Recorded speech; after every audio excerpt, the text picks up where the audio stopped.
At 3:45 p.m, about the time I was being taken away from the scene of the stabbing as the air ambulance landed on that Friday, exactly 66 weeks before, I stepped out the main door of HMP Birmingham. The relatively fresh air hit me as I stood on the steps outside and a sense of freedom flooded through me. I was free from the prison he was caught up inside, but more importantly, I'd freed myself a little bit more from him. As I walked down the steps towards my sister's waiting car, I walked away from him for the last time.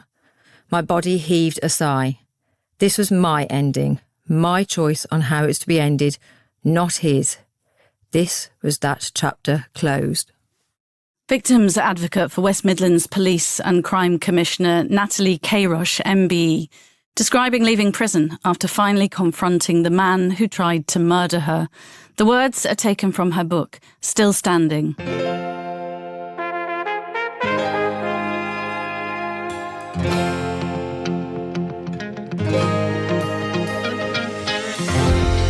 In 2016, Natalie was stabbed 24 times with a carving knife in the most vicious, unprovoked 9-minute assault imaginable, in broad daylight, whilst 8 months pregnant, the blade missing her unborn baby by 2 millimetres. She suffered horrific wounds to her chest, lungs and stomach, was punched repeatedly in the face and eye, her wrists methodically cut, before the shocking realisation her frenzied, hooded attacker was her partner, the love of her life, and father of her unborn child. After a heroic intervention by passers-by and police in Sutton Coldfield, she was flown to hospital by Birmingham's air ambulance team, fighting for her life. Somehow, Natalie and her baby survived, but were left with life-changing physical and emotional damage. 9 years on, Natalie has worked hard to rebuild her shattered world for the sake of her 3 precious daughters, but still lives in fear of her ex-partner, who didn't receive life. Baba Raja, known as Bobby, is halfway through an 18-year prison sentence for attempted murder, but could be eligible for parole as early as 2028, 12 years into his sentence. Natalie's life has changed dramatically. As well as working with West Midlands Police championing victims, Natalie has qualified as a specialist working with gangs. She was awarded an MBE for her social enterprise tackling youth violence, including knife crime, and has given talks and workshops in 10 different prisons. She's also raised tens of thousands for charity, including for Birmingham's air ambulance, and she's here today to share her remarkable story. Natalie, it's an honour. It truly is an honour to meet you, and thank you for coming all the way from the Midlands to do this in person. I think with your story it makes such a huge difference. 9 years on from the attack, which almost killed you, how are you? A lot better than I was 9 years ago, I think is a fair answer. Thank you for having me on. No, I'm great. There's always times, there's always challenges. The victim's journey, survivor's journey, I always feel is never ending. And I think that's really sunk in with me recently with my ex-partner's sentence. We've still got parole to go through. We've still got to face what life will be like with him walking the streets again. So there's always those moments, but I'm in a very blessed and lucky position. What have been the lasting effects, Natalie, of the attack, both mentally and physically? So physically, I have 9 fingers, which is a little bit bizarre. During the attack, I did the natural thing of putting my hand up to try and protect myself. And the knife went through my wrist and it cut the tendons to both my thumb and little finger. So I had to have multiple amounts of surgery. I lost all my nerves at one point. I can't really still feel with my left hand, can't use it properly. Typically, I'm left-handed, as it had to be. And 2 years ago, my finger had to be amputated, my little finger completely off, just because it was withering away slightly. It was dislocating. It was very, very painful. So it's actually been the best thing, having it done. They call it the Mickey Mouse cut. As my surgeon was very upbeat and said, Natalie, Mickey Mouse has 3 fingers and a thumb. I looked at him and went, also got 2 huge ears and a pointy nose and whiskers, but you know. You haven't got any of those. Well, the whiskers, I don't know, hitting the perimenopause, anything's possible. They can pop out anywhere, just saying. Exactly. So that's in my hand. So still don't have a great use of my left hand. Chest-wise, a lot of scar tissue. So unfortunately, chest infections can linger a little bit. So I've had pneumonia, I think, 4 times in the last 9 years. But it doesn't stop me from doing, as you say, crazy charity challenges, keeping fit physically. There's things intestinally which nobody needs to know too much about. But things stick together, let's put it that way, inside. Because unfortunately, When I was stabbed abdominally, my intestine came out of one and they put it back in again. But obviously once it's been outside and been back in, things don't always move so great. No. But yes, that's the physical side. Yeah. And what about mentally? Because I know in the early days, naturally, you suffered with a lot of post-traumatic stress and you were nervous, absolutely naturally, of being out by yourself and walking some of the streets close by to where the attack happened. Have you made a lot of progress in the last 9 years on that front? I was very blessed that I went to Queen Elizabeth Hospital, Birmingham is where they flew me to, and it's a major trauma centre, amazing psychologist team, and I had a fantastic psychologist who I talk about in the book, Anna, and she stayed with me for a number of years. And when I had the amputation 2 years ago, I was at this point thinking, well, a lot of my PTSD, I know that I've still got it. I don't think you ever fully clear it. There's things that can still trigger you. If I'm in a quiet place, if someone's walking down the street, if I'm walking my dog and there's a man on his own, I get quite nervous. And I think some of those things I just accept. That's how my brain reacts. It's keeping me safe. But 2 years ago in the amputation, they took the bandages off and they were taking the stitches out. And I've had lots of surgery. I had about 7 lots of surgery on my left hand. And so I'm very used to seeing stitches in my hand and things being removed. And she undid the bandage and the nurse had to pop out of the cubicle. And I remember I looked down at my hand and I just burst into tears. And I've always been able to hold it together in hospital. I've cried. There's nothing wrong with crying and I've cried lots of times. But I've never done it in hospital when I've had surgery. I don't know why. It's always been I've had to be strong, keep it together. And I was crying. This nurse comes back. She goes, oh my God, Natalie, are you okay? You okay? I was like, yeah. And then we talked and she goes, I think some therapy might be a nice idea. We tend to do it anyway for people who've had an amputation.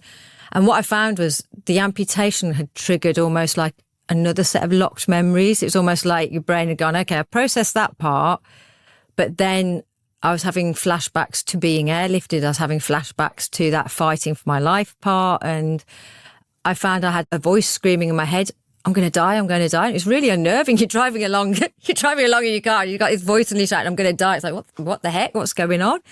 And they said, this can happen. It's just a horrible part with your brain. Will only allow you to process so much at a time. And so even though I was 7 years on when I had the amputation, it was almost like it was ready to release. So PTSD is a lot better. I still struggle, I say, in quiet areas. I do check over my shoulder quite often. There's situations. Weirdly, coming to London, people think, oh, do you feel intimidated? Because London's so busy, it's actually the opposite for me. Lots busy of people around and things. I think as well, I wonder with losing your little finger 7 years after the attack, whether perhaps there was also a bit of that's something else Bobby had taken from you. Absolutely that. You are totally spot on. When I was crying, I was just saying, I only look like this because of him. It's a fact. It's the only reason. He held me down and cut through my wrists and he caused so much damage that I remember just looking at my hand thinking, I'm disfigured, but it's not disfigured. It actually looks a lot better now than it did before, if I'm honest. And I only have 9 nails to manicure, not 10. So, but they don't give you a discount though, do they? They don't. I've had it once where I literally made this man feel so bad that he had to give it me. Your life after that dreadful day 9 years ago when you and your baby both fought very hard for your lives has gone in such different, unexpected and really inspirational directions. So I thought before we talk about the attack and understand a bit about your relationship with Bobby and where you are with what's happening with him and the possible move to open prison, etc., I really wanted to start off on something really, really positive, which is Inspire to Quit Blades. It's a social enterprise that you run. It tackles youth violence and knife crime. Tell me a bit about it and what you're doing, because I would imagine 9 years ago you never thought you'd be going down this path at all. Absolutely not, no. So I've been in the pharmaceutical industry for all the time up to the attempted murder happening and even for a couple of years after I stayed in it, the pharmaceutical industry. But when I returned, I remember my boss looking at me going, you're not going to stay, are you? And I was like, no, I think there's other things I need to do. I had that urge, but I honestly thought, I'm going to go into motivational speaking because I've been in a corporate world and that's what I've been used to is people turning up at conferences. So I was preparing for a TEDx. I was doing all my motivational speaking and a pupil referral unit contacted me. So this is where young people who've been permanently excluded from school go. So for generally like behavioural issues, things like that. And they said, Natalie, we've got a lot of kids carrying knives. And this was end of 2018, beginning of 2019. Would you come and talk to them about being a stab victim? We know that you talk about your story. We know that you're a stab victim, just to give them a bit of a reality check. And I was like, oh, beginning of 2019, I was just turned 43. And I thought, what are they going to think of a 43-year-old woman coming? These are 14-year-old kids. They've all been expelled from school. They're going to look, who the heck is this woman? And I walked in, and they did look at me like that, to be fair, at first. And there was all sorts of things, like eye-opening, there's kids punching the walls at one point, and we had to be locked in this classroom. And I was thinking, what have I done? What have I done? What have I done? And they brought these groups in, and this one lad who'd been particularly violent actually outside, he came in, and he was quite quiet, and I gave my story, and he listened, and they went, we've never had him sit still for that long. And after I left, all the young people I'd spoken to about my story and what had happened and the physical and mental questions you've asked, physical and mental afterwards, they wrote me letters saying, thank you for sharing your story, it's meant a lot, and what they thought about knife carrying and everything else. And the lad who'd been really violent said, and he made me a little fridge magnet, you've really touched me with your story. So I gave a few more talks, and from that I suddenly realised I love doing this. I love working with young people. I've got 3 kids of my own, so there was a bit of a driver there, seeing the knife crime epidemic starting to really explode at that point, thinking I don't want my kids living in this life. So, yeah, I set up Inspire to Quit Blades. I then realised, Natalie, you are a woman who's been in the pharmaceutical industry, and although you're a stab victim, what do you really know about youth violence? You might have kids, but that doesn't make you qualified. Just because you've been stabbed, you can talk about knife crime. So I, during lockdown, started a college course, which obviously had to be done at a distance. And I became qualified to say a specialist working with gangs and youth violence. And I met lots of other practitioners, so other youth workers, and really upskilled myself. And that then developed me talking in schools and colleges and working with the Police and Crime Commission as one of their knife crime trainers. And that's when they approached me about speaking in prisons. A prison officer contacted me and said, we're doing a knife thing. And it was a bizarre angle, really, because they have a lot of blades in prison. Do they? Yeah, I know, it's quite shocking. They will make them out of anything, trust me. They can make it out of it. What do they make them out of? They might chisel down toothbrush ends and make them really sharp. And yeah, there's all sorts of things. Some of them get them smuggled into the prison, an actual blade. And they said, we've got a real issue with bladed items and knives and things within the prison. We're doing this Keeping the Peace week. Would you come and speak? I was like, thinking the only time I've been into prison was from the extract I've talked about facing my ex. And that was back in 2017. So I was really apprehensive, I think it's a good way to put it. And I drove to the prison, and I had horrible flashbacks of arriving at the prison to face my ex, thinking, why are you putting yourself through this, Natalie? Why are you doing it? But in my head, I kept going, right, these are 18 to 28-year-old lads. It was a young adult prison. See how it goes. And I gave talks in the chapel, and they bring the inmates into the chapel, and you're really nervous. There's prison guards there, but you're watching the dynamics because it's quite a volatile atmosphere, because especially at that age, they're quite hyped up and can trigger at the slightest thing. And I'm there stood at the front, hello. Are these inmates as well, some of whom have committed knife crime? Yeah. Yeah. I've worked in 10 different prisons now, and I've worked with people who've committed murder, people who are serving life sentence, a lot of gang-related murders, because we're working with a lot of young people. And these are people who've done it through stabbing, and they will literally say to me, Natalie, how do you talk to us? Because some of them are quite honest about what they're serving their sentence for. And they say, but you speak to us really nicely, even though we've done what you're being the victim of. And that has been quite at first, the thing I had to obviously balance in my head. I'm talking to offenders, yet I'm a victim. But then you see the importance of, firstly, offenders learning the victim's journey. And one of them wrote me a letter, and it literally said, I'm locked up in here and I struck the outside world away. And your visit in made me really look at what I've left my victim with on the outside, even though obviously a totally different victim. And he said, I've always tried to escape that, so thank you. It's really made me think. So it helps them see the victim's journey. We also have to remember there's a lot of offenders who are victims as well. So there is a victim-perpetrator overlap. All offenders are totally different. And this is what I always say to the lads and the women, because I've worked in women's prisons. Meeting one offender means you've met one offender, because their reasons for offending, their journey. And sometimes when we learn about their journeys, especially with the young lads that I've worked with, well, young adult men, some of them are a stereotype of they've gone through the care system, they've suffered abuse, they've suffered neglect, they've ended up in a gang because that gang's become their family. And you kind of relate and go, do you know what? Actually, if I was living with that set of circumstances, this is about survival. This is about a young person surviving in a world that's been up against them. They're not getting support. They've had to develop a new context of belonging, a new context of family, and that's what the gang has given them. And I think it's very easy to sit in an ivory tower and judge somebody for making that decision and go, oh, but there's always a different choice. Actually, if you're 14 and you're living in that circumstance.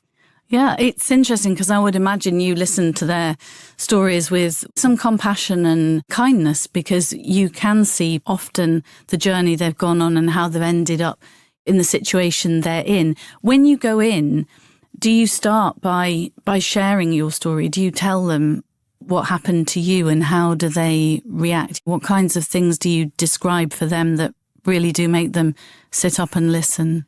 I'm smiling here for people who are listening to this. The only reason I'm smiling is because, especially when I'm dealing with either young offender males, that's 16 to 18-year-old lads, or young adults, 18 to 28-year-old lads, and they're all sat there and they're all very streetwise. At the end of the day, I'm now a middle-aged woman going in there and you can see them looking at me. And then I'll say, I'm going to take you through my personal story, and at times it's going to be quite hard, quite triggering, and I'm going to take you through that in 2016 I was the victim of an attempted murder. And they'll go, what? I go, yeah, so I was stabbed multiple times. You're going to hear about it. I'm going to take you on that journey. And they'll go, what, you, miss? You've been stabbed? I'm like, yeah, do you have a stereotype of what someone... do I not look like someone who's been stabbed? They're like, no. I was like, okay. Because I guess in their world, especially when they're gang-related, they've seen a very different context of a stabbing. So there is a real shock factor. And I've had it where I've recently, a few months ago, I was at one of the prisons, and the lads, they were wired. I don't know what was up with them that day. It was like you're giving kids a big bag of sugar. They were all like really hyped up. And they were bantering across to each other. But then you have to be really careful in prison because bantering can end up in a fight very, very, very, very quickly. And you've got to remember, these are lads who've committed murder, quite a few of them. They're in the room. You have to remind yourself of this. This isn't like just kids in the classroom.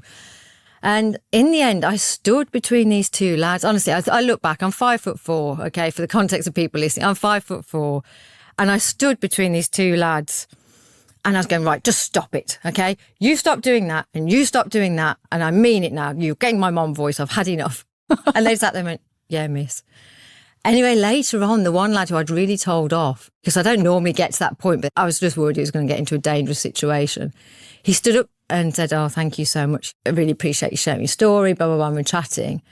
This lad, I am not kidding you, he's about 6'6" or 6'7". He towered over me and he goes, I'm in here for a long time. He goes, I got a life sentence, and he's only a relatively young man and he's got a very long tariff to serve. And I thought, geez, you must have been involved in something quite serious. It's heartbreaking, really, because you just think your whole life is gone. So I just stood between two lads who are actually in for murder, who are really tall, and I stood between them giving them my best mom voice. Do you get nervous at all, Natty? Because you said that knives are prevalent even in prison, these makeshift knives, and when a room's quite wired, do you ever think of your own safety, or do you feel quite safe with the guards? And I wonder if you feel you've almost got that ready Brett glow because you are such a survivor.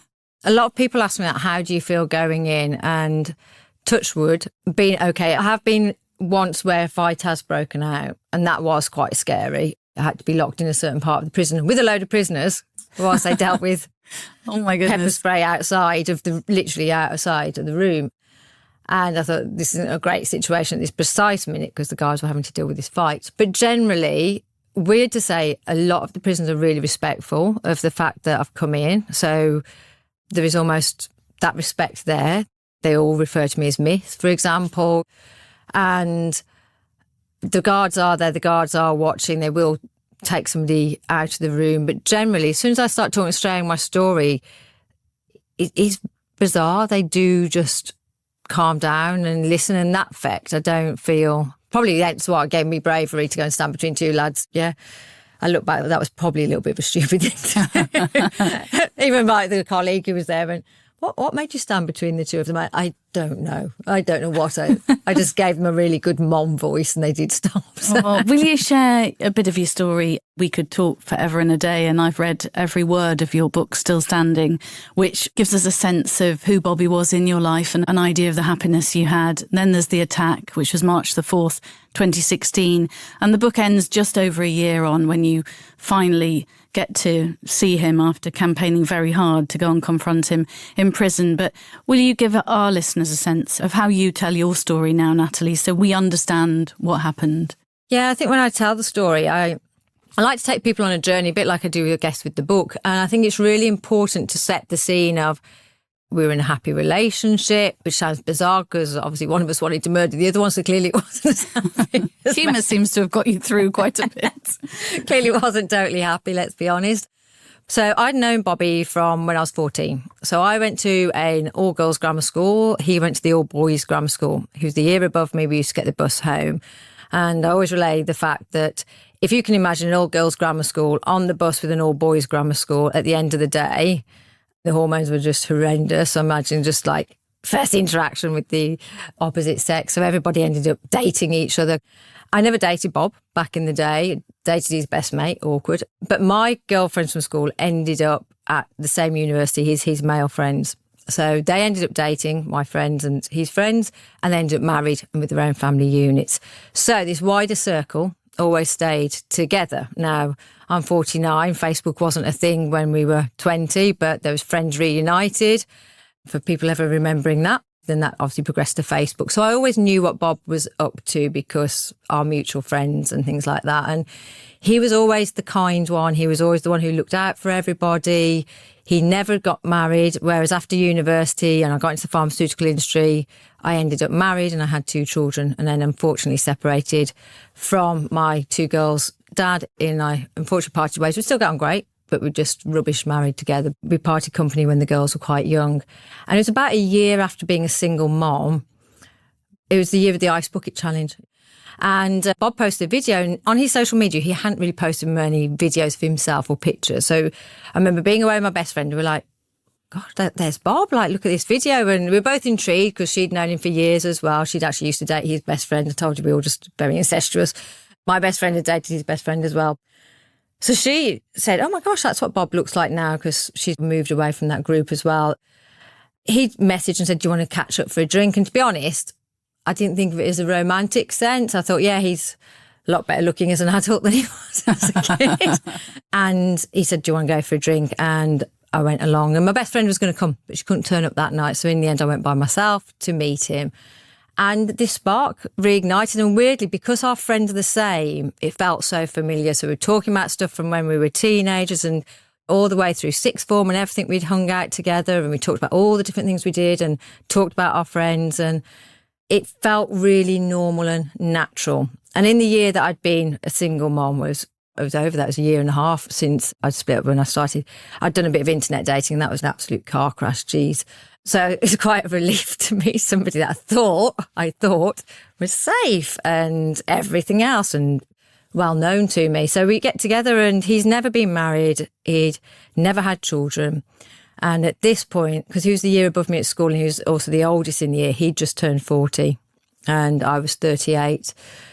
So the subject of kids came up and I was in a really good career and I thought, I've got 2 children and Ian and I, because we get on well, it was good. And I think having been a single mom and being a single mom at that point of 2 kids, I was really nervous of what if this doesn't work out. And I remember saying that to Bob, I've got a nervousness of with the best will in the world, kids do put a strain on relationships. That's just a fact. And it can change dynamics. And if we have a child, I remember saying, I can't be a single mom of 3. I said, I can't do that. And he was like, you'll never be a single mom of 3. You'll never be a single mom of 3. And I thought about it after a while and he was very intense right from the off. And I took it down to our familiarity. But when I look back and know about the complexities of domestic abuse, he was completely love bombing me. Flowers in hotel rooms when I'd arrived to go away with work, sending me cards all the time, sending me little gifts, telling me all the time. And he was almost childlike in how he approached it. But I took it down to the fact that he's never been married. He comes from a very strict Muslim family. So he'd had secret relationships, but he'd turned down the arranged marriage. So I thought, he's not really had this, when I say normal relationships, so maybe he's a bit immature. It's very easy to excuse people in the moment as to why their behaviour is as it is. And I'd had no reason to think that Bob was a bad person. So long story short, get pregnant, and I am now getting close to having the baby, and there were a few niggles. People say, did you see any warning signs? We didn't argue as such. We had one big argument the week before it happened, but there was things that I was questioning, things that didn't add up. And that's the only thing I can say, because apart from that, he'd never laid a finger on me, he'd never threatened me, he'd never done anything outwardly that you'd put in the bracket of domestic abuse at that point. So on the morning of March the 4th, 2016, I'm just starting maternity leave. I'm 8 months pregnant. Get up as normal with Bob. He gets up, he's all kisses and cuddles. He dashes off to work, kisses me and my 2 girls goodbye. And it's a normal morning. And I go to school with my daughter's assembly, my eldest. She was in year 5, she's 10 and a half. And I'm sat there with Ian, and we're just having a laugh and joke and watching our daughter and taking videos and filming. It's all very amicable, fine, having a laugh with all the other parents. And after that, I dashed to the gym, 8 months pregnant, still going to the gym. Went to the gym, scared the heck out of everybody because I've obviously got a big baby bum. They're like, please don't go on the treadmill, Natalie. I was like, okay, just go on the cross trainer. And then I went to the shop, and I'm halfway around the supermarket and Bob calls me. He'd been to send me a few texts throughout the morning, all very much like, I hope Emily's assembly went well, and tell her I said break a leg, blah, blah, blah. So he's been very normal, very, very typical Bob. Phones me and says, babes, got an appointment at the bank this afternoon. I'm trying to transfer 20,000 to your account. I've just had a payout. He had a business that was still in setup phase. It was 2 years in. He hadn't received much money from it. He goes, I'm getting at long last this dividend, and it's 20,000, which as you're going on mat leave will be perfect to help support with the mortgage, support with the house refurb. This is to set the scene as well. We had a really nice house in Sutton Coldfield, which is a nice part of Birmingham. There are nice parts, I promise you. Some really horrible parts too, but there's some nice parts. And it's a 5-bed house. It was a big renovation project. So our life is all future focused, renovation, wedding at some point, baby, blah, blah, blah, blah, blah. And he said, can you come? Because the bank has stopped the payment because I put 20,000 from my business to my personal account and I'm trying to bounce it to yours and they've stopped it. Sounds fairly legit. They're worried about money laundering. Can you come and just say, you are a real person, this isn't money laundering, you're my partner, you're having our baby, this is going into the account for the house. So he said, ask me the appointment's at 3:30. He says that he'll come and pick me up. And I said, you don't need to leave work early, don't come and pick me up, babes. No, I'll be there at 2:30, wait at home, I'll pick you up. You've been rushing around, you've been to the gym, you're 8 months pregnant with our baby. I've been in hospital the weekend before with some contractions. He said, just slow down. And I don't do slowing down great, I'll be honest. So, and I don't like being told what to do either, I'll be honest. So I was kind of like, oh, okay. 2:30 came and went, me getting bored, that by 2:50, I'm like, do you know what? He's not here. I just go. I'm going to go. And the police say, looking back, I saved my own life because they still think he would have come home and not necessarily done it at home, but picked me and taken me somewhere. So I leave the house and I call him. And he's normal. And I've replayed that conversation so many times in my head. He was normal. He's chatted. He told me he was stuck in traffic. He was really apologetic. He was on the other side of Birmingham. And his final words were, I love you. Because I said, just call me when you get to town, babes. It's no problem. I said, it's a 20-minute walk. I'll be there soon. Just call me when you get to This is Sutton. daylight, isn't it? Daylight, 3:00 in the afternoon. I'm walking along, totally oblivious. I've just hung up the phone to him. Final words were, I love you. I'm now 15 minutes away from this really violent attack, no idea. And as I get towards the town centre, I cut down an alleyway, which sounds really dodgy, but it was a cut through behind a church graveyard. It's very wide. It's used by a lot of people to get down to the town centre. And I hear a man following me. And I think it was every person's living nightmare. I think as a woman, especially because I felt very vulnerable being 8 months pregnant. And there's a guy who, when I look over my shoulder, he's got this hoodie on. He's quite big built. He's got his head down, scruffily dressed, moving in quite a weird way because he's running but not running. He's sort of shuffling like he was trying to catch up with me. I managed to get out the alleyway. I'm now literally in sight of the town centre, so I can see where there's a McDonald's and bus stops ahead of me. So I think I'm safe because I can see the town centre. And he jumps on me from behind. And for the preceding 9 minutes, he stabbed me 24 times with a 12-inch carving knife. I had no idea what the heck was going on. He stabbed me through my chest 11 times to start with. 2 guys jumped on him. They pulled him to the ground. At one point, I broke free because they were able to hold his arm down that got the knife, and he let go of me because at this point he's holding on tight to me and still stabbing me. I get to my feet. That's the power of fight and flight, the power of adrenaline. I get to my feet. Somehow I stumble down the hill. They reckon I've been stabbed 17 times at this point, but I don't get very far and I pass out face first. So I straight onto my baby bump face first onto the road. I come round and I crawl somehow to this brick pillar that led to a car park. And I think I was trying to see if there's anyone in the car park. I think I was trying to see if there's anyone I could get help. And I then curled up like a little child hiding, you know, like a kid hiding into a ball. Almost if I put my head down and curl into a ball, he's not going to see me. But he broke free of the people that were holding him. He walked very calmly. The eyewitnesses say he walked towards me. He was very calm and in control. He bent down in front of me and held the knife in my face and punched me, as you said, repeatedly in the face and knocked me out. And when I came round, and apologies, trigger warning to people listening, he had my arm pinned to the pavement and he cut through my wrist whilst I watched him. And then he turned the knife to my stomach and my throat, and luckily someone pulled him off me. And then that person who pulled him off me was followed by 3 police officers who happened to be in the town centre, who happened to hear the shouts for help by passers-by. And they rounded the corner. And although he'd been pulled off me a second time, he was back at me for a third. He'd actually come back. So when they arrested him, he stood over me with the knife, about to attack me for a third time. At what point, Natalie, did you realise that that was Bobby? Well, when he grabbed me to start with, because he jumped on my back and pulled me backwards, I thought I was being mugged, and I couldn't see his face, and he felt really bulky, so I had no idea. I just thought it was a random stranger. When he walked towards me, I'd put my head up and I got a glimpse of his face. This hoodie was ridiculously oversized. Even the police said he'd actually gone and bought it specially that day, so they found the receipt on him. And under the hoodie, he's got a rucksack filled with spare clothes and spare shoes. And he even got a black bin bag in his back pocket. He got 2 pairs of trousers. He had 2 pairs of gloves. He had latex gloves, gardening gloves.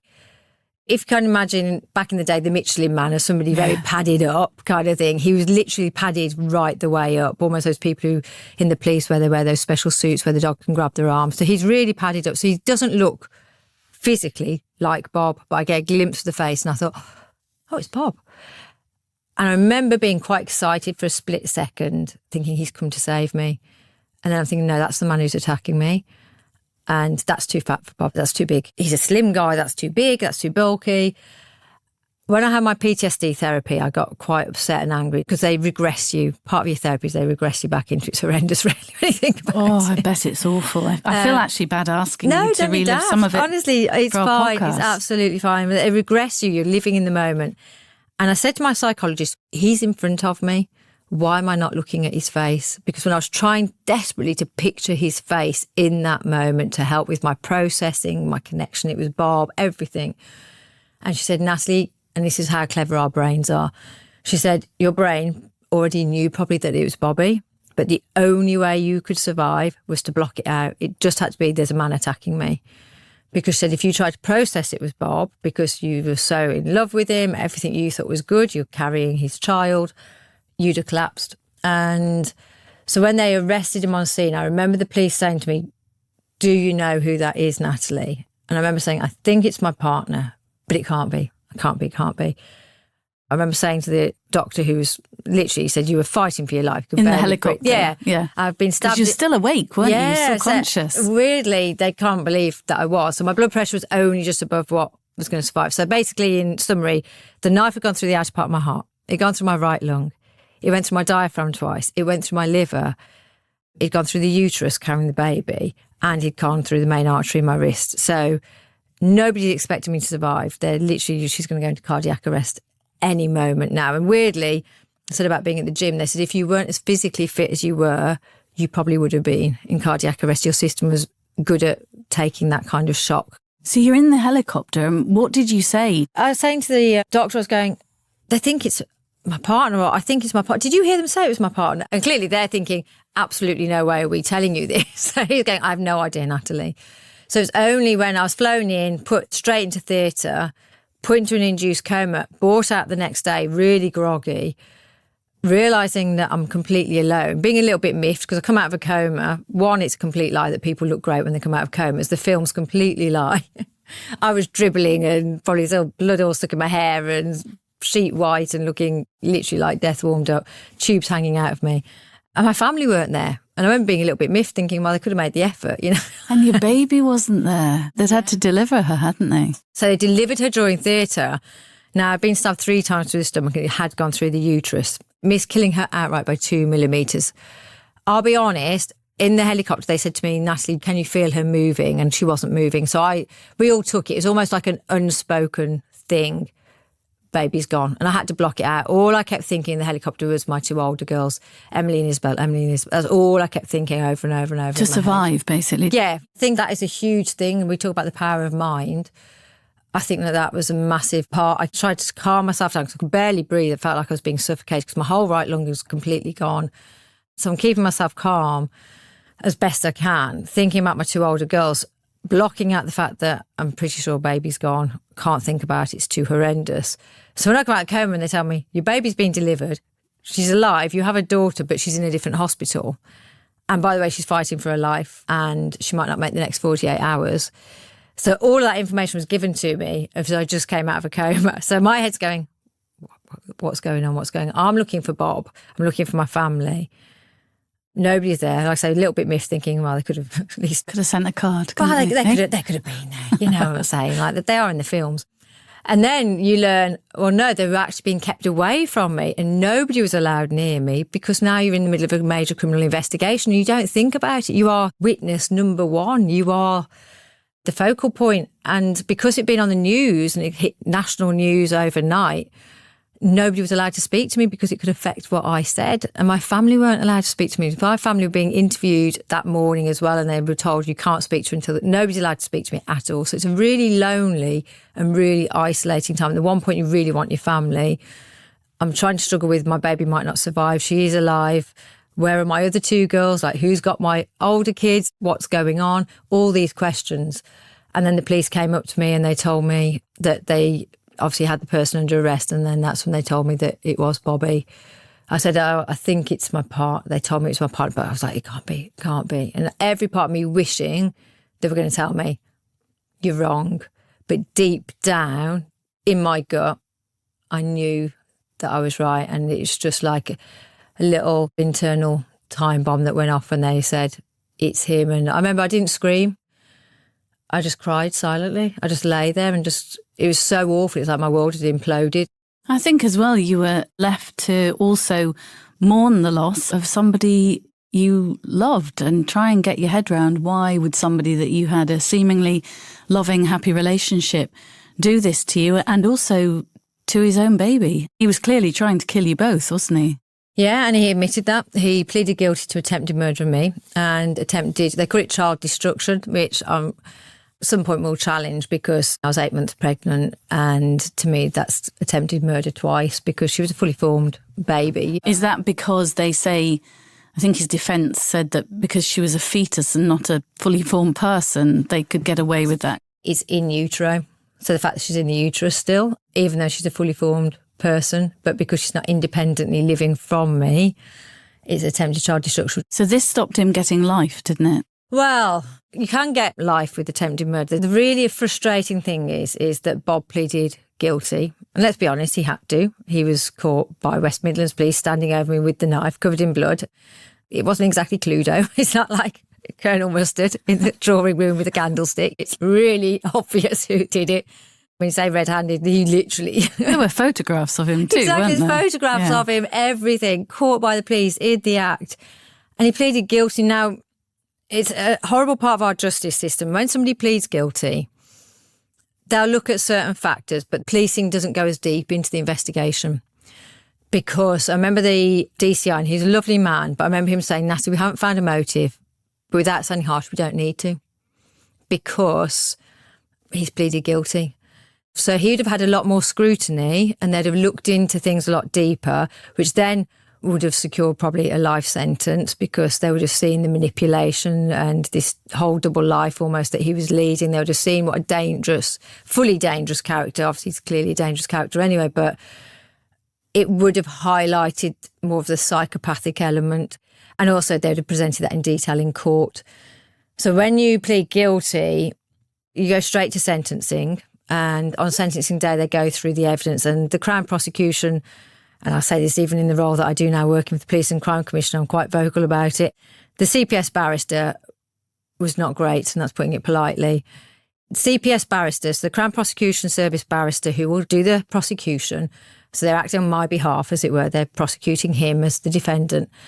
They generally only get the files the day before when it comes to sentencing, so they'll quickly read through it. I met my CPS barrister 5 minutes before we walked into that courtroom. That's extraordinary. So there's no chance of, what are you going to put forward that's going to make sure the sentence is reflective of who he is and what he did? Because he admitted when he was first arrested, they do a psychology assessment to see if they're fit for interview. And I've seen the notes of that. And in those notes, the psychologist documented, this was verbatim from him, that he'd been planning my murder for at least 2 weeks. He even said, I knew I shouldn't murder her, but I felt I had no other option. Geez, I could have given him do your PowerPoint presentation on it, mate, if you want, about other options. But it's just like, really? I do love your sense of humour after everything you've gone through, Natalie. But he said he felt no other option. And so all these factors, and the fact that he was functioning as normal, the fact that he went to work, he did actually go to work that morning. He'd been laughing and joking. He bought his lunch half an hour before. This is somebody who's really cold, had the knife and the clothes in the car for at least 2 days before. Yeah, coming home as normal, going to bed with me, chatting to little one, hello baby, blah, blah, blah, it's daddy. Even the night before, that's what he was doing. And I was hoping the CPS barrister would paint that picture of this man who had got this very sinister side, but it wasn't. It was very top line. Now, Bobby's family paid for a very expensive defence lawyer, criminal defence lawyer from London, and she came up. And I remember looking her up, and she even advertised the fact she specialised in contract killings, gangland. I was like, wow, what a lovely lady. Sorry to all criminal defence lawyers out there. I'm not quite sure how you sleep sometimes, but that's a personal opinion. But he had time to prepare his case. So although he's pleaded guilty, you don't realise how much room there is for them to still impact very much on their statement. So the criminal defence lawyer did an amazing job in his terms of totally minimising, almost making him out to be the victim, that his family, who I say I'm a Muslim, practising Muslim, they blamed everything on the family. And I was sat there thinking, this is nonsense. This is nonsense. This is not cultural. This is not about he had pressure from his mother. He's 41 years old, for crying out loud. He turned down arranged marriages all of his life. He wasn't afraid to say what he thought. And I was sat there shaking my head, almost though painting him as this victim of this cultural family pressure, and that he'd had temporary adjustment disorder. But the truth's out there. And it came out that his family didn't know that I was pregnant, for example. I thought they did know. And so he was just this victim, as far as his defence lawyer was, and he had all these character references of what a lovely bloke. He wrote a letter to the judge saying how remorseful that he got the ultimate life sentence now because he'd lost me and his child forever. I was like, well, you did try to murder us both. That kind of happens when you stab someone a lot of times. And I'm sat there thinking, this is like a theatre. And at one point he was going, my family now know the real me, in fact, and he denounced his God during the court. And I was literally looking around thinking, surely someone's going to stop this absolute nonsense. No.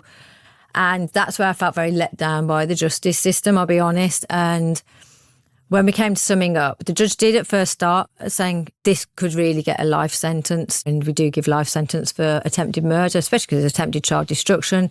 There's ABH of a passerby, so one of the passers-by. There was what they call a section 20, which is wounding without intent, because another passerby got stabbed in the hand. So we've got 2 charges against passers-by who were totally innocent to the whole thing, who'd just come to try and help me. Yeah.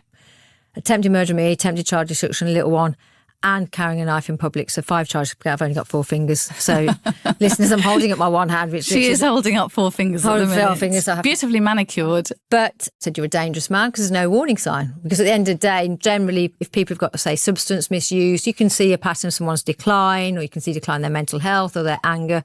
There's nothing with Bob. So it's a really dangerous situation because he can go from being really normal, in inverted commas, terrible word, but functioning typically within society, kind, loving person, to literally cold-bloody trying to murder somebody, his partner and child. So I was like, oh, God, it's a life sentence. Then he went, but, it's awful words, but we'll start at 30 years, but you pleaded guilty, so we'll take a third off. I'm sat there going, are you kidding me? He was caught by the police standing over me. But you're not allowed to say anything in court, you just have to sit there quietly. Sounds like a quiz game, doesn't it? So it was. So then we got down to 20 years and he said, and because you're of good character, because he got all these character references from all these other people, like doctors, lawyers. His family are wealthy, they're well connected. Because you're of good character, I'll take another 2 years off. And we got to 18 and I sat there and I was broken. I was thinking, 18 years. You'll serve a minimum 12 because you're a violent offender. That's when the 2/3 had been introduced. You had to do 2/3 of your sentence within prison. So 18 to serve a minimum 12, and we'll give you what we call an extended sentence. So he met the violent offender threshold, where they call an extended determinate sentence, which means whenever you're let out of prison, you stay on licence for a period of time. So for him, it's on licence up to 22 years. And licence means you have restrictions placed on you. So probation will still follow your journey. You'll still have to check in with probation. You probably can't travel abroad. Things like that. You'll have restrictions on your life. But you're free. You're free. And you're out. Absolutely. And really, that sentence is still haunting you today. And you've been in the news this year. I think he's eligible for parole in 2028, which is 12 years into the sentence. But because of a change in the rules, am I right in thinking, Natalie, he could be eligible this year to serve the rest of his sentence in an open prison, which is 4 years earlier than you expected? Absolutely. As we record this, I'm waiting for the outcome of his review. It has happened, the review of his Cat D. And why is that worrying? Because what is life like in an open prison? Yeah, so firstly, as you said, the rules changed last year. It had to be that you had to be within 5 years of your release date before you could go to an open prison. So for Bob, that would have been the 13-year mark, because obviously he's got an 18-year sentence. They removed that need to be within 5 years of your release date, and they said you just need to be 3 years before your parole eligibility. His is 12 years parole eligibility, so 3 years before is now at the 9-year mark. So the Conservative government did it last year and it was not announced. They did it under the radar just before we ended up in general election. And I found out through my prison work, a prisoner said about the fact he was going to open prison. I was like, hey, how are you going? I didn't say it to him, but I was like looking at him thinking, you're too early. So victims hadn't been told about this change? Nobody had been told. Nobody had been told. So I spoke to the Victims Commissioner of London, who's an amazing woman. She's like, I hadn't heard of this. Her team got a clarification for me. I spoke to the Domestic Abuse Commissioner, Dame Nicole Jacobs. Their office hadn't heard of it either. So this change had happened without anybody knowing. So the Conservatives had brought it in, not announced it. I get up in arms. I'm writing to every single minister. And people say, but it's still prison. They call it Cat D prison. So Cat A is your, like a terrorism, organised crime, gang leader, very dangerous person. That's Cat A, maximum security. Cat B, murderers, attempted murderers, rapists. It's a very secure setting. That's where he started, was Cat B. He then got downgraded to Cat C, still what you call a prison, locked doors, everything else. It's just the ratios of number of prisoners per prison guard. You've got more prisoners per prison guard. So it's slightly not as intense, but to all intents and purposes, when you're in a Cat B or a Cat C prison, I've been in both, you can't tell a difference. Cat D's massive difference, massive. Generally, prisoners will have a key to their own room, so they can come and go out of their own cell, room, whatever. Very quite open grounds, so obviously they can move around the grounds, lower security generally. And the thing that terrifies me is they can be eligible for day release, an unaccompanied day release. They call it ROTL, which is release on temporary licence. So Bob going to Cat D, if he gets it, will mean that potentially in the next 3-6 months, he could be on day release, unaccompanied. 9 years after he's virtually stabbed you to death. Mm-hmm. Nobody can understand. The medics described it as an execution because it was very targeted with all my major organs. On Midlands Air Ambulance, the doctor in charge who airlifted me, who said, I literally did not think there was any chance that you were going to survive. He said he's gone to Afghan, he's done a lot of war. He's a army doctor, brilliant guy, Dr. Ravi, brilliant man. And part of the reason how I'm even alive is because of how his intervention when he got to me at the scene. I remember him looking at me and going, Nasty, he goes, I don't even believe in this stuff.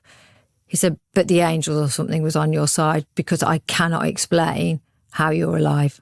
You definitely should be dead. And he's right. Technically, I should be. So you kind of think everything Bob did, to all intents and purposes, is murder. I know we call it attempted murder because by some miracle I survive. And this again is where the law's crazy, because his actions fully, in my eyes, and some people might say I'm being harsh, but in my eyes, he is a murderer because nobody can say why myself or little one are here. We both should be dead. He took away for good life as you knew it. Yeah. You're a changed person, Natalie, and even though you do some extraordinary things now and inspirational things that I'm sure bring you a lot of satisfaction, making a difference with young offenders and other people, that's not a path that you wanted for yourself or that you chose for yourself. It's been part of your survival, I'm guessing. I've done lots of charity challenges. I've done loads of things for Midlands Air Ambulance. I've gone on and done things for Acorns Children's Hospice. I'm an ambassador of an amazing charity called Free at Last, who are in inner city Birmingham, trying to break the cycle of poverty, empowering young people to live a life that they couldn't foresee for themselves. And it is really rewarding. But I've done that because that was my survival. I needed a purpose after what happened. I needed to make something positive. Talking to young people, that was an unexpected path. I love it. But again, it wasn't something I expected. Financially, terrible decision in my life, if I'm honest, because the pharmaceutical industry that I was in, quite a really well-paid job, I walked away from a really well-paid, secure career. The whole car, the health package, everything else, all of that, to running a social enterprise, which is horrific pay, you never know when your next grant will necessarily come. It's not guaranteed. I now work for the West Midlands Police and Crime Commissioner. I'm the Victims Advocate, also known as Victims Commissioner for the PCC. So working alongside the Commissioner himself, holding the police to account on how they deal with victims, looking at the whole justice system. So I'm going to have fun when I get hold of the CPS quite clearly, how victims are treated. I've already brought it up with them. They're like, great. And making sure that victim rights and everything else are all upheld.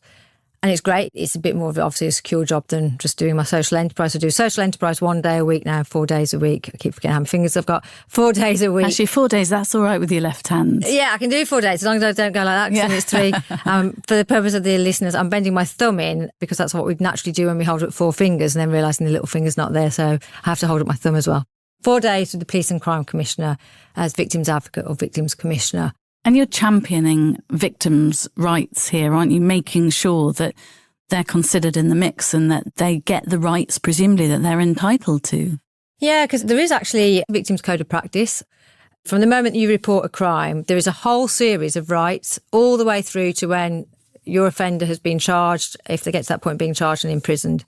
There's things that should be done that you should be aware of as the victim. So if you look up on the Gov website, it's really important, Victims Code of Practice, that everybody listening knows that they have rights. Should they become a victim? Should any of their family become a victim? That could be of a robbery, of car theft, a house theft, personal robbery, attack as severe as mine, a sexual assault, whatever your crime being. We all as victims have rights, but not many people know about it. And it's making sure that the criminal justice agencies uphold those rights, victims know their rights, and be that victim voice. So lobbying to Parliament where needed about this needs to change. And I met with Lord Timpson, who actually is a really lovely guy, the Secretary of State for Prisons. And I said it to him, I said, we need to get a balance here, that I think we've become quite an offender sympathetic system.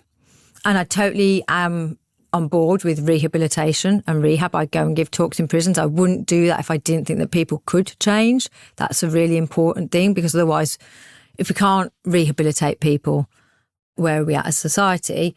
But I feel that we've swung a bit too offender focused and the victims being left out in the cold. And that's what I want to change, that balance slightly. And is that very welcome at West Midlands Police? Presumably it is, given the fact that there is a victims advocate role there for you. Yeah, do you know what? Actually, West Midlands Police, I've been spending time with different police units so that I can really get under the skin of the police and understand all their different touch points of where they interact with victims, and then asking their teams what happens with this, what happens with that, and then making suggestions, what about this, or should we think about that? But they're really open to it and they're on a positive path. The police haven't been great. We know historically in the past, some police forces, the Met, get a lot of a battering. They do. And end up having to apologise for a lot. And the police don't get it right on everything. But the police also do a lot of good. And I think we shouldn't forget that as well. They do. I'm there to be the critical friend, I like to call it. Whether I'll still be their friend in a year's time, Helen, we can find that out later. Maybe we'll do a follow-up. But you are a powerhouse. We opened with you reading the words from the end of your book, which, I read in One Train Journey, Through a Veil of Tears. This isn't ghost-written. I felt I really knew you inside out when I read that book. I think everybody should read it. But it ends with where you leave the cold Victorian prison, having seen Bobby, I think it was 66 weeks after he tried to murder you. I suppose it'd be wrong to leave the podcast without asking why you really wanted to confront him, because you had to cut through a lot of red tape. It took months and months and months for the time to be right. You were pushing. What was it like when you went to prison and presumably asked him why he'd done it to you?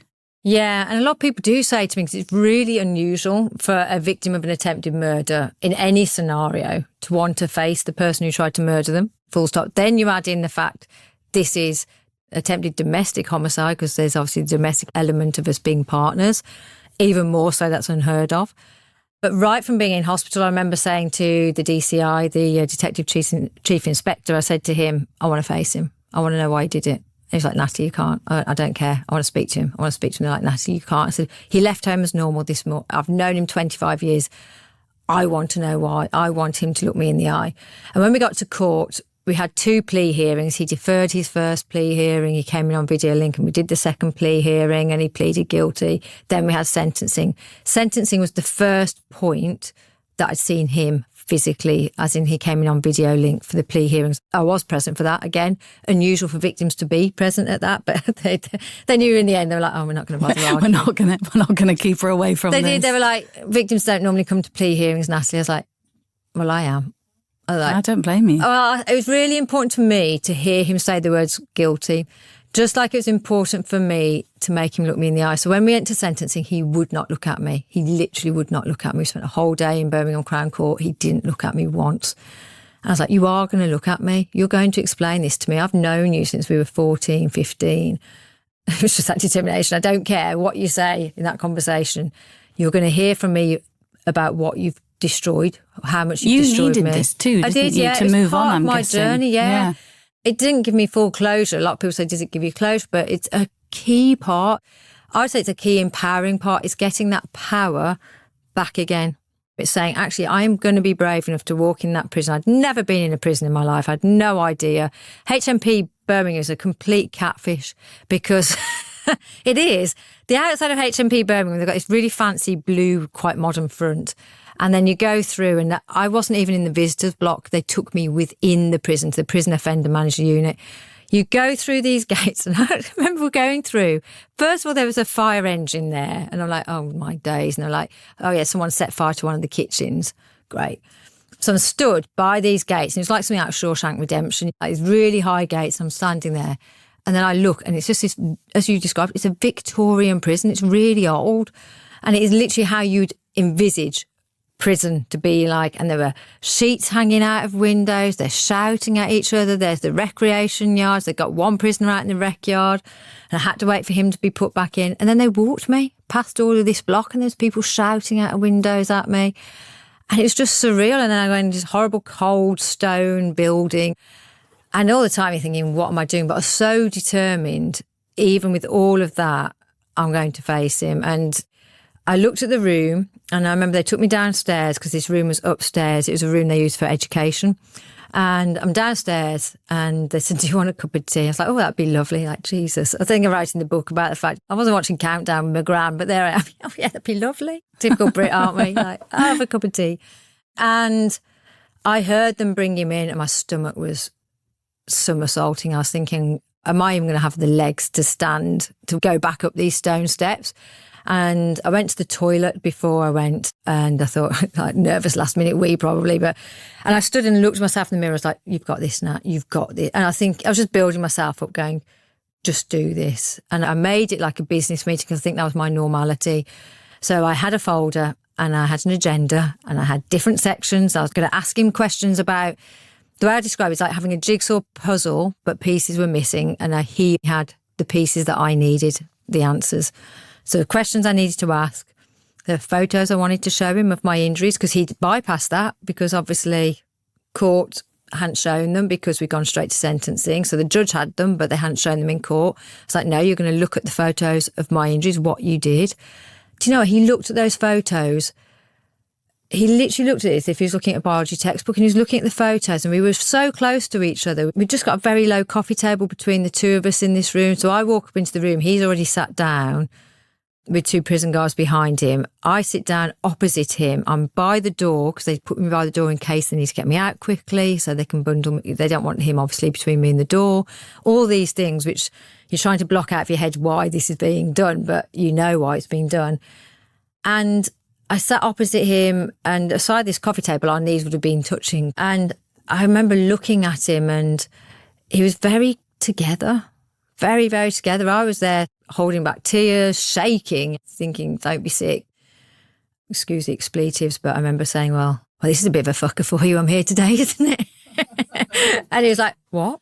And I went, well, actually, it probably isn't, because if I wasn't here, if I was dead, you'd be on a longer sentence. And that's how it opened up. But when I showed him the photos of my injuries, he literally was looking at them as if some weird medical textbook, and he was looking at me to see where the scars were. And that's how detached he was. He was so detached. But that weirdly helped me. The red tape to get to face him, because they're not keen on where it's been a domestic abuse based incident. They're not keen on victims facing their offenders. And I get it, because there are risks. If they're being coercive control in the relationship, for example, a victim could end up seeing their perpetrator in prison and being manipulated again by them.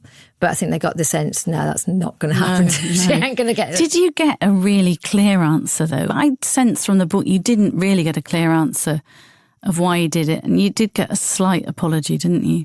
Yeah, it's literally like if you've got children and you've made your kids when they're small apologise for something, especially like with my three when they bicker, and you make the one apologise to your big sister or little sister, and they're like, yeah, sorry.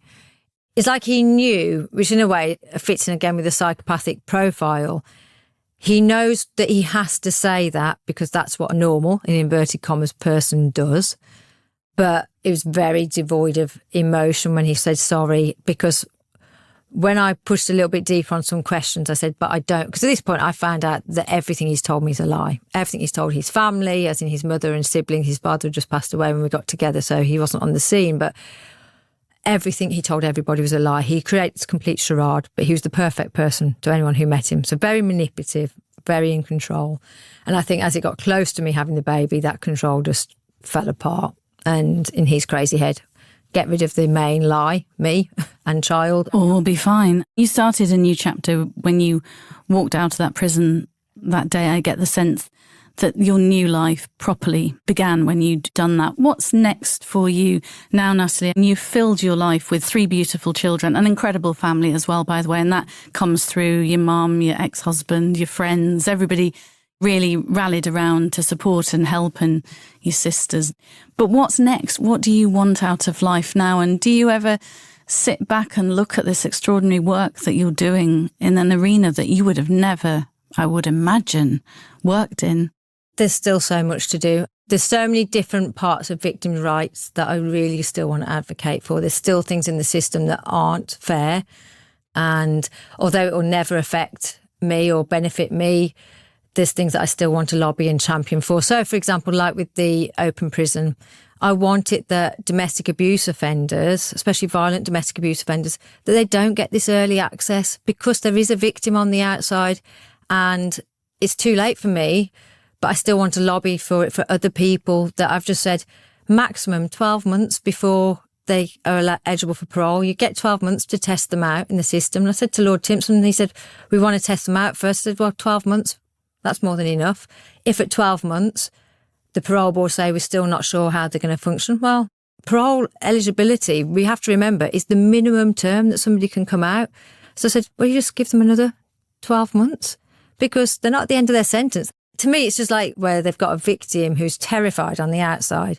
Why would you do that? There's a whole thing about restriction zones that are coming in about offenders now, whilst they're on licence, Because while you're on licence, you're still serving your prison sentence, but you're just in the outside world. There's a thing about restriction zones, that an offender can only live within a certain restriction zone if they're a violent or a serious sexual offender, that whilst they're on licence, they have to live within a certain area of the country. And you set this boundary and then they're tagged, and you know that there's, for example, you could say, I want him to live in Gloucestershire. Apologies to anyone living in Gloucestershire. I'm not going to send him to Gloucestershire. And then as a victim, I can travel anywhere in the UK. And as long as I don't go there, then I'm never going to come across him. And if I do go there, I'm going there with the knowledge he's in that area. The system at the moment is exclusion zones. So I set a zone that says, I live here, which for a victim, that's terrible, because you might move to somewhere that you don't want them to know about. I live here, I work here. So for me, like the whole of Birmingham, because of my job, you're excluded from that area. But outside that exclusion zone, say if I go on holiday to Cornwall, well, he could be there because that's not in the exclusion zone. So flipping it over to restrict an offender to an area. So things like that. So I've got so much lobbying about rights about young people as victims. I think as my brother-in-law said to me the other day, he goes, you're going to be campaigning till like 80, aren't you? I went, yeah, probably.